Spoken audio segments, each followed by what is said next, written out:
This video is sponsored by my personal coaching. More details can be found in my Discord. Many of the bind setups suggested for new and intermediate players alike either are too inconsistent or too confusing. I have come up with a solution to all of the problems associated with controls. I shall give you the configuration immediately and explain as the video progresses. You're going to need 5 buttons, technically 6, but one of them can be bound to the keyboard easily. Those are 2 main attacks, a left overhead plus a right slash, or a right overhead and left slash, a 240-degree strike, a 240-degree stab, a parry, and a feint. Before I even continue, I would explicitly argue that the feint or parry bind is detrimental to your gameplay, as far as people have reported, even though you double the amount of buttons. Nobody uses feint or parry except Stouty and Clean. With these changes, you can now parry out of an attack with one single keybind press. No double clicking required.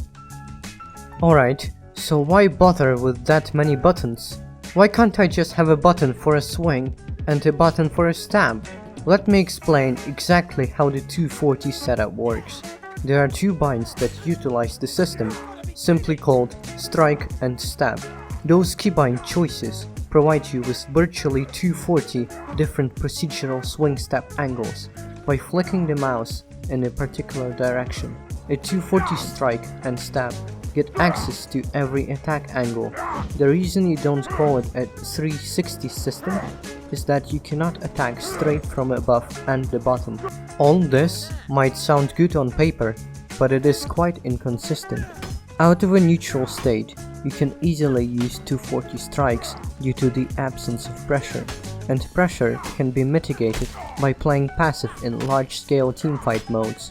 However, duels are quite fast-paced, so you cannot stay consistent with 240 striking. The biggest issue is the riposte. During a riposte, you don't have much time to choose where you strike from, plus it leaves you less time to set up a drag. Even a top player, Ring, admits that he screws up ripostes sometimes while using 240, and that he would be better off using full binds if he didn't like the system that much. It is painfully obvious that clicking once to attack takes up less effort, less muscle memory, less brain allocation, and simply less time than micro-flicking and pressing a button. A stab, on the other hand, does not get affected very much by direction. Thrusting into the middle works, and chambering stabs is non-directional as well.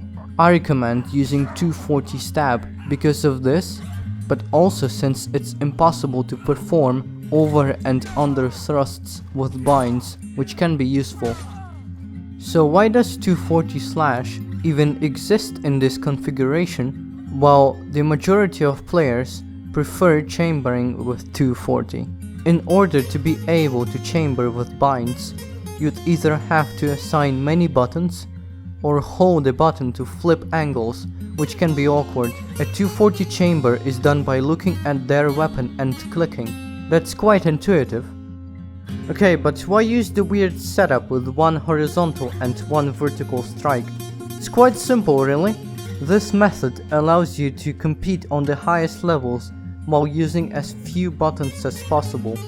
I initially wanted to use one single horizontal strike as the offense, but that proved to be quite lacking due to players anticipating where my attack will come from. By mixing up a different-sided overhead and slash, you cover both right and left angles while being able to drag vertically and horizontally with just 2 buttons. I personally prefer left overhead and right slash due to the one-handed left overhead having a decent animation. And one last point, lower strikes are not explicitly bound.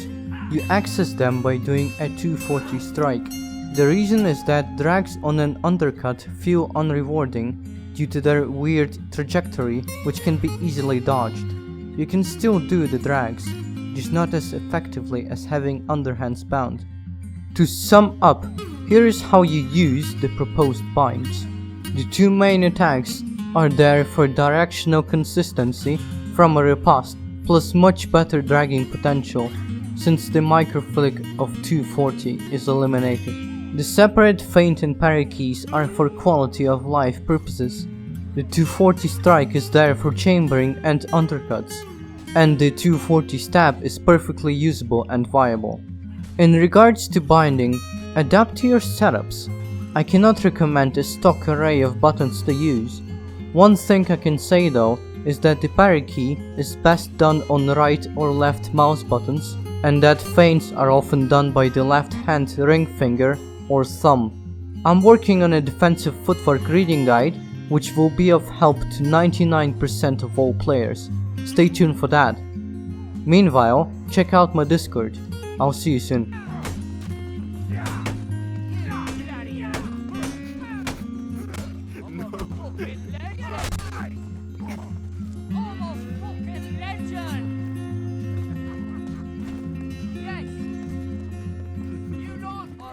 Bloody